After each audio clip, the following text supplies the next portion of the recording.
जय हिंद साथियों, मैं प्रखर उपाध्याय आपको आपके अपने YouTube प्लेटफॉर्म लर्निंग विद प्रखर पर आपका स्वागत करता हूं।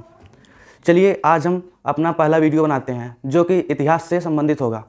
चलिए आज हम शुरू करेंगे कि इतिहास क्या होता है, इतिहास को हमको किस क्रम में पढ़ना चाहिए और क्यों पढ़ना चाहिए, इतिहास को पढ़ने का उद्देश्य क्या तारीखों का संकलन करना है या कि इतिहास की उत्पत्ति कहाँ से हुई है, सबके बारे में आज हम बेसिक जानकारी लेंगे और इसी क्रम में हम आगे वीडियो बनाते रहेंगे। आप हमारे वीडियो को देखिए और आपको बहुत अच्छा नॉलेज मिलेगा इस पर। चलिए हम शुरू करेंगे कि इतिहास क्या होता है। सर्वप्रथम इतिहास को जानने के लिए हम आते हैं फर्स्ट क्वेश्चन पर हमारे कि इतिहास क्या है, व्हाट इज हिस्ट्री एंड उसके पिता कौन है, father of history and why, क्यों इतिहास के पिता को इतिहास का पिता कहा जाता है, इसका रीजन कि इतिहास के पिता को इतिहास का पिता क्यों कहा जाता है, इसका रीजन मैं आपको दूंगा इस वीडियो में। इसके बाद second, Greek language and Latin language, मतलब ग्रीक भाषा और लैटिन भाषा में क्या डिफरेंस होता है, और क्योंकि इसको जानना बहुत जरूरी है। इसका रीज़न ये है कि ग्रीक भाषा और लैटिन भाषा जब भी आप कुछ पढ़ेंगे, चाहे वो केमिस्ट्री का फार्मूला हो, चाहे जिसमें उसमें कुछ न कुछ दे दिया जाता है बीच में कि लैटिन भाषा में, ग्रीक भाषा में, तो क्या होता है, किस देश से संबंधित है ये सब भाषाएं। तीसरा है इतिहास विज्ञान है, कला है। इसका तर्क अब भी वाद विवाद में बना हुआ है कि इतिहास कला है कि विज्ञान है, इसकी पुष्टि अभी तक नहीं की जा सकी है। अतः हम लोग जब आर्ट लेते हैं, जैसे बीए करते हैं, तो आर्ट सब्जेक्ट में इसको जोड़ा जाता है, लेकिन ये कहना भी सही नहीं है कि इतिहास एक प्रकार का आर्ट है या कला है। यह विज्ञान की भी परिभाषा को अच्छा करता है, मतलब विज्ञान की परिभाषा को भी एक सुदृढ़ बेस प्रदान करता है। तो इतिहास एक विज्ञान भी हो सकता है, ऐसा कई वैज्ञानिकों के द्वारा बोला गया है। इसके बाद आता है कि क्या इतिहास तारों की चिड़िया है, तारीखों की चिड़िया है। कभी कभी वाद विवाद इस बात पर भी हो जाता है कि इतिहास बहुत उबाऊ सब्जेक्ट है। क्यों उबाऊ है, उसका रीज़न ये है कि यहाँ बहुत डेट याद करना पड़ता है। एक बच्चे की नॉर्मल जो लड़का होगा उसके दिमाग में नहीं चलेगा कि इस फला तारीख को यह हुआ था, फला तारीख को, मतलब उसका दिमाग इतिहास मतलब इतिहास इक्वल टू तारीखों का संकलन, इतिहास मतलब सनों का संकलन, इतिहास मतलब महीनों का संकलन, मतलब इतिहास की वो परिभाषा हो जाती है कि इतिहास तारीखों की चिड़िया है। इसीलिए हम उसकी पुष्टि करेंगे कि हमको तारीख कंपटीशन के लिए, किसी एग्जाम के लिए तारीख याद करना इंपॉर्टेंट है हमारे लिए कि नहीं इंपॉर्टेंट है, और हम तारीखों को याद कैसे करेंगे। हम किसी सब्जेक्ट को अगर पढ़ते हैं तो उसको हम रटेंगे तो याद नहीं होगा, ये तो कन्फर्म बात है। अगर हम उसको एक तारतम्य में और एक कहानी के लहजे में पढ़ेंगे तो वो याद होने की पॉसिबिलिटी उसकी बढ़ जाएगी। और क्यों बढ़ जाएगी उसकी पॉसिबिलिटी, जैसे हम कोई भी, जैसे एक कहानी मुझको कोई, मेरी दादी जब मुझे कहानी सुनाती थी तो वो कहानी सुनाती थी, तो वो कहानी जो मैं 5-6 साल का रहा हूँगा वो कहानी अभी तक मुझे याद है, जबकि मैं इतिहास पढ़ा अभी 10 दिन में नहीं हुआ वो भूल गया। इसका रीज़न क्या है कि हमारा इंटरेस्ट कहानी पर ज़्यादा था और हमारा इंटरेस्ट इतिहास पर नहीं है, इसीलिए वो क्या होगा, भूल जाएगा। और कहानी में क्या होगा, हमारा मन उसमें लगा रहेगा, उसको हमको एक तारतम्य तरीके से एक छोर से दूसरी छोरों पर मुझको रास्ता मिल जाएगा। और जबकि इतिहास में कभी यहाँ पर कोई भागता है, कहीं कभी वहाँ पर भागता है, मतलब उसके जो तारतम्यता है उसमें वो विच्छेद पैदा हो जाता है, और विच्छेद पैदा होने की वजह से वो कहानी समझ नहीं आती। अब जब कहानी समझ नहीं आएगी तो बच्चा उसे पढ़ेगा क्यों, इसीलिए इतिहास बहुत उबाऊ सब्जेक्ट हो जाता है। अतः इतिहास को तारीखों की चिड़िया कहना बहुत अनुचित बात है, इसलिए हम इतिहास को तारीखों की चिड़िया नहीं कह सकते हैं। इसके बाद का क्वेश्चन आपका आता है कि इतिहास आत्ममंथन का विषय है कि नहीं। हाँ है, आत्ममंथन का विषय। सभी सब्जेक्ट आत्ममंथन के विषय होते हैं, लेकिन इतिहास उसमें से महत्वपूर्ण स्थान रखता है। क्यों रखता है महत्वपूर्ण स्थान, क्योंकि इतिहास लिखा जाएगा, अगर मैं अपना इतिहास लिखना चाहूँ तो मैं अपने जीवन के सबसे अच्छे पलों को लिखना चाहूँगा और अपने आप को कभी निंदनीय रूप में नहीं देखना चाहूँगा। और क्यों नहीं देखना चाहूँ, कोई भी आदमी वो अपने आप को निंदनीय स्तर पर नहीं रखना चाहेगा। अकबर हमेशा कहेगा कि मैं महान हूँ, अकबर ये नहीं करेगा कि मैं शैतान हूँ, मैंने उसकी हत्या करवाई, मैंने उसको मृत्युदंड दिया, वो कभी नहीं बोलेगा। वो हमेशा बोलेगा कि मैं महान हूँ, अपने इतिहास की किताब में लिखवाएगा कि अकबर महान है। बाबर ये नहीं कहेगा कि मैं बर्बर किस्म का इंसान था, कि मैंने इसकी हत्या की थी, मैंने वो किया था।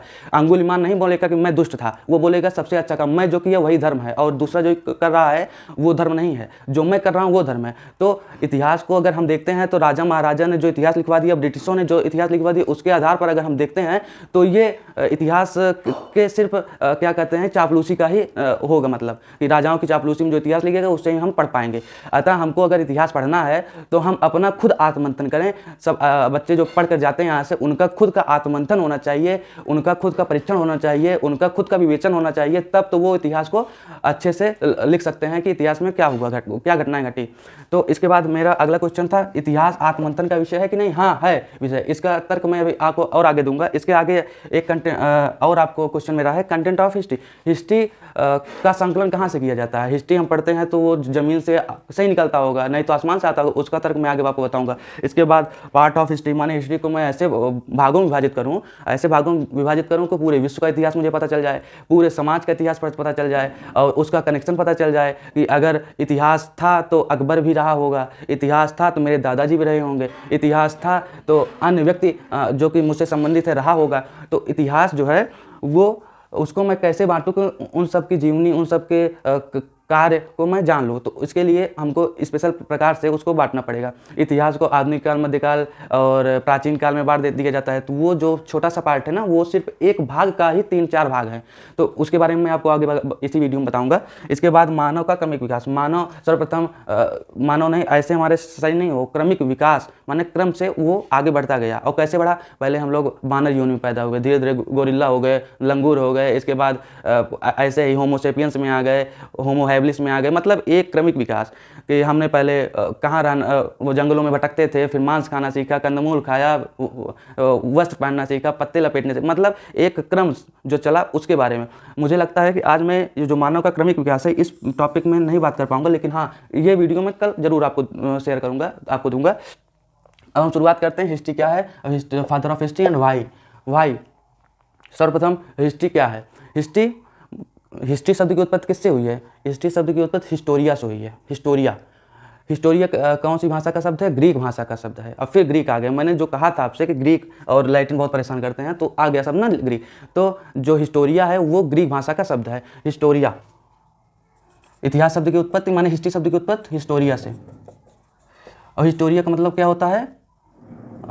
घटनाओं का अध्ययन, अतीत घटनाओं का अध्ययन। ये क्या होता है? हिस्टोरिया का मतलब होता है। और हिस्टोरिया का मतलब क्या होता है? अतीत घटनाओं का अध्ययन। तो अब हम हिस्ट्री का मतलब समझ गए कि हम जो पीछे पढ़ेंगे वो क्या होगा? हिस्ट्री, इतिहास होगा। और इतिहास का हिंदी में शाब्दिक अर्थ देखा जाए तो इति धन हास। इति माने बीती हुई। अरे मेरी लिखावट इतनी अच्छी नहीं है, लेकिन हाँ, इति मीन्स बीती हुई और हास मीन्स कहानियाँ, माने बीती हुई कहानियाँ। इतिहास क्या बताती हैं? बीती हुई कहानियाँ। इसके बाद हिस्ट्री क्या का शाब्दिक अर्थ क्या है? घटित घटनाएं, अतीत में घटित घटनाएं। तो इतिहास और हिस्ट्री का शाब्दिक अर्थ आपको पता हो गया होगा कि हिस्ट्री क्या है और इसका शाब्दिक अर्थ क्या है। इसके बाद फादर ऑफ हिस्ट्री एक यूनानी आदमी को कहा जाता है जिसका नाम क्या था? हेरोडोटस। उनको क्यों कहा जाता है? इसका रीजन ये है कि सर्वप्रथम जो साक्ष्य मिलते हैं इतिहास में वो उनकी पुस्तक हिस्टोरिका नामक पुस्तक में मिलते हैं। और हिस्ट्री में माने हिस्टोरिका से भी हिस्ट्री रिलेट कर रहा है हल्का फुल्का। तो इतिहास का जनक, उन्होंने अच्छा उसका अध्ययन भी किया, उसके बारे में हिस्टोरिका में बहुत बातें लिखी जो कि इतिहास का एक भाग थी। तो सर्वप्रथम जो साक्ष्य मिले उसी के अनुसार हमने हेरोडोटस को उसका क्या मान लिया? पिता मान लिया। किसका? इतिहास का। इतिहास के पिता कौन है? हेरोडोटस नाम तो याद हो जाएगा आपको। हेरोडोटस याद हो गया नाम आपको। हेरोडोटस, इनकी पुस्तक का नाम क्या है? हिस्टोरिका। ये हिस्टोरिया है। इनकी पुस्तक का नाम हिस्टोरिका है। क्या? हिस्टोरिका। हेरोडोटस की पुस्तक का नाम हिस्टोरिका।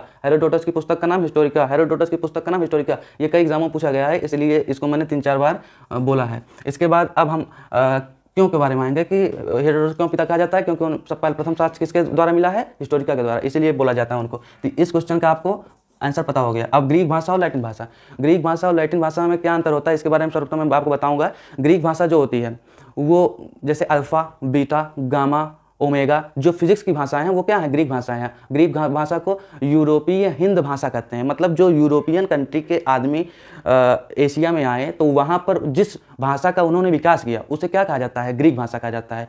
यूरोपियन कंट्री के आदमी जब एशिया में उपनिवेश बनाने के चक्कर में भारत में आए थे तो वहाँ पर उन्होंने एक भाषा को विकसित किया जिस भाषा को हम ग्रीक भाषा कहते हैं। As alpha, beta, gamma and omega, ETC, ऐसे ही कई लैंग्वेज। और लैटिन भाषा क्या है कि खुद ब्रिटिश मतलब यूरोप खुद भी रोमन साम्राज्य या अनेक साम्राज्य का उपनिवेश बना हुआ था। तो जो वह भी उपनिवेश बना था तो रोमन ने भी उसके ऊपर एक भाषा थोप दी जिसको लैटिन भाषा कहते हैं। मतलब यूरोपीय रोमन भाषा को क्या कहते हैं? लैटिन भाषा कहते हैं। मतलब यूरोपियों के अंदर से जो रोमन भाषाएं लेकर आए उन्हें क्या कहा जाता है?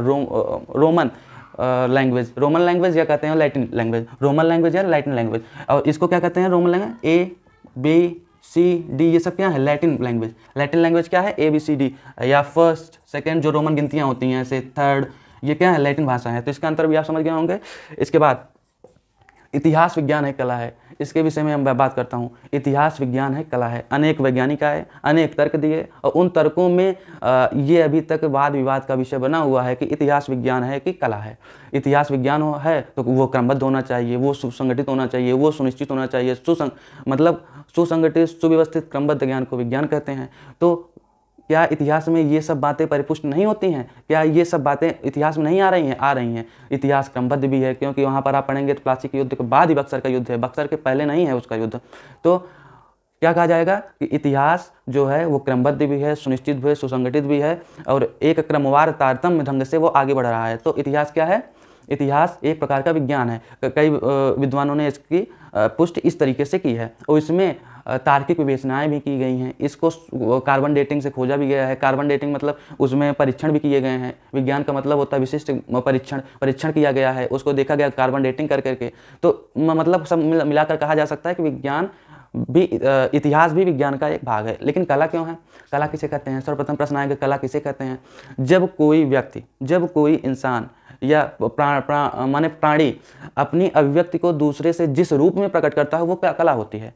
जब कोई प्राणी अपने जो फीलिंग्स है, अपनी अभिव्यक्ति है, उसको जिस रूप में प्रकट करता है वो क्या है, कला है। तो जैसे मैं मुस्कुराया तो मतलब मैं अपनी अभिव्यक्ति को प्रकट किया, ये मेरी कला है कि मैंने मुस्कुराया।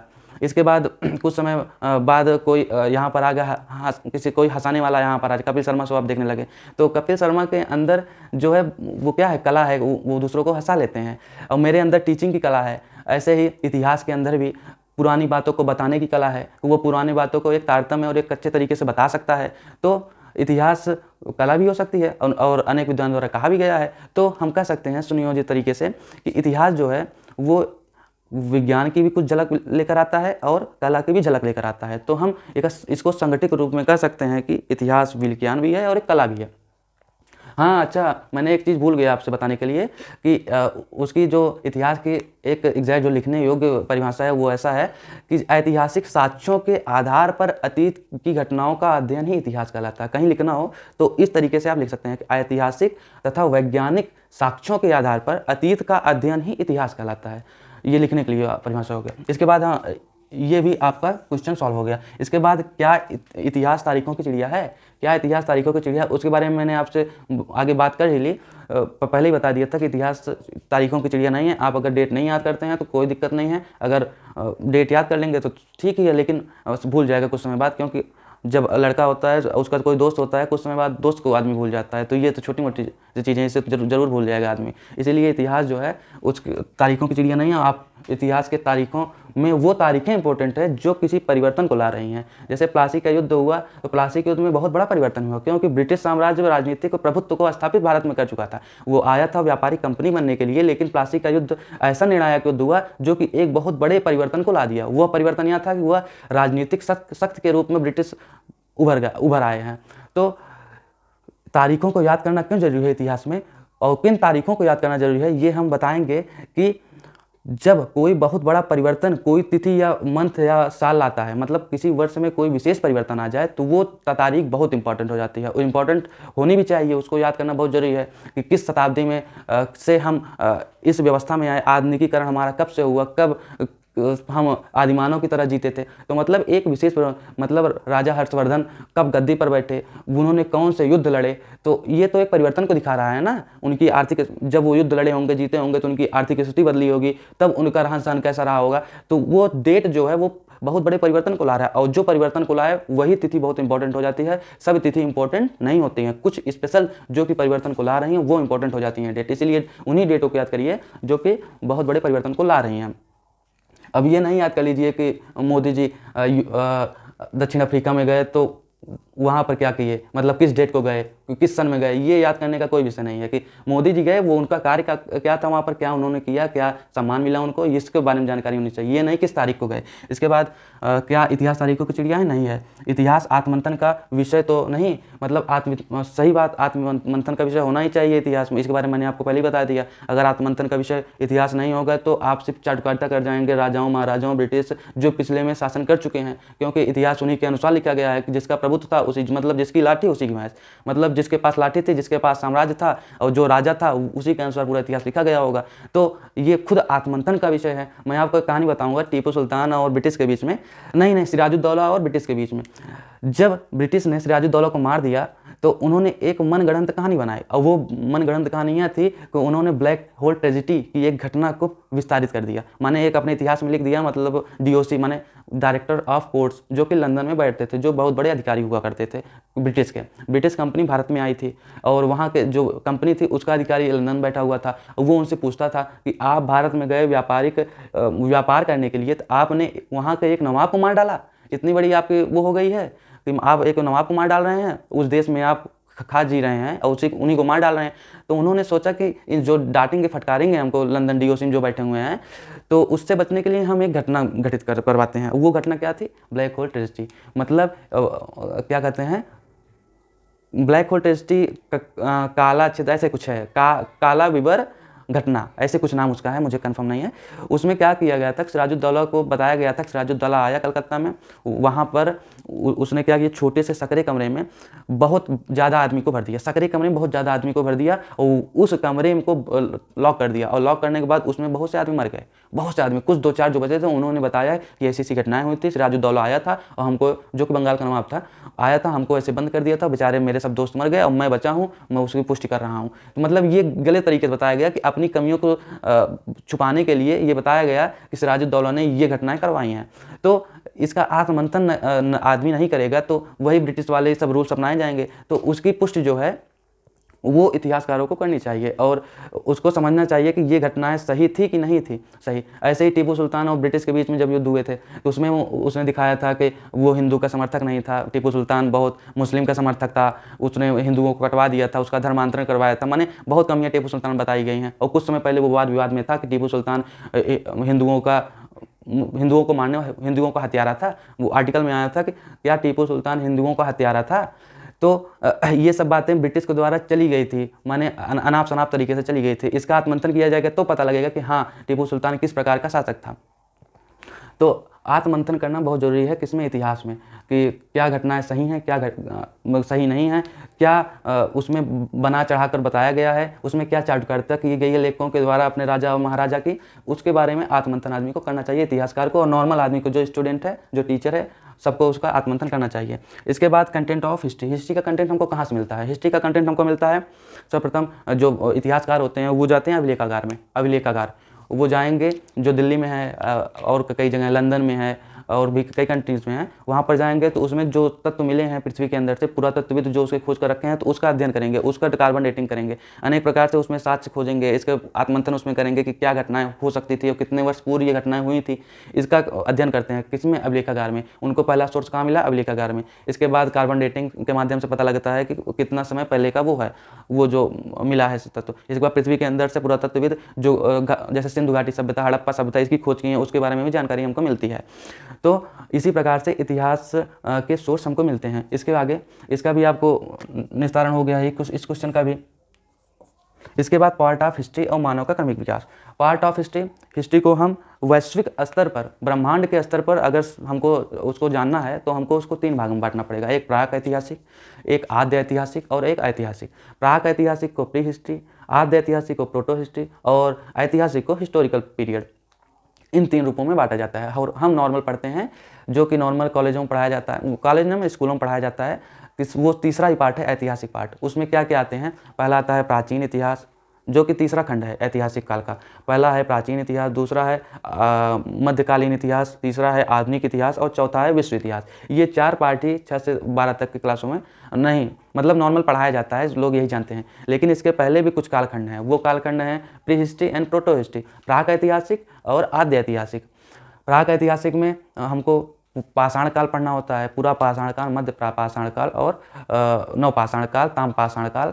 ये सब किसके भाग हैं? ये प्री हिस्ट्री के भाग हैं। इसके बारे में विस्तार से अध्ययन हम कल करेंगे। इसके पहले हम आपको बताएंगे आद्य ऐतिहासिक क्या होता है। प्रोटो हिस्ट्री, उसमें सिंधु घाटी सभ्यता, हड़प्पा सभ्यता, चंदुआड़ों की सभ्यता, माने अनेक प्रकार की सभ्यताएं हैं कि जब मानव प्री हिस्ट्री में था, उसके आगे जब उसके आगे बढ़ा आदमी, तो वो किस सभ्यता में आरूढ़ हुआ उसके बारे में बताएगा। आद्य ऐतिहासिक के बाद में ऐतिहासिक घटनाएं आई हैं। इसके बाद इसका विस्तार हम कल करेंगे। लेकिन हाँ, लेकिन हाँ, इसके पहले मानव का क्रमिक विकास के बारे में जानकारी हल्के फुल्के ले लेते हैं कि मानव का क्रमिक विकास किस तरीके से हुआ इसके बारे में, और पार्ट ऑफ हिस्ट्री इसका वीडियो हम कल बनाएंगे। और भी आपको अगर वीडियो अच्छा लगा हो तो ठीक बात है, और हम आज विदा लेते हैं। ओके, धन्यवाद, थैंक यू।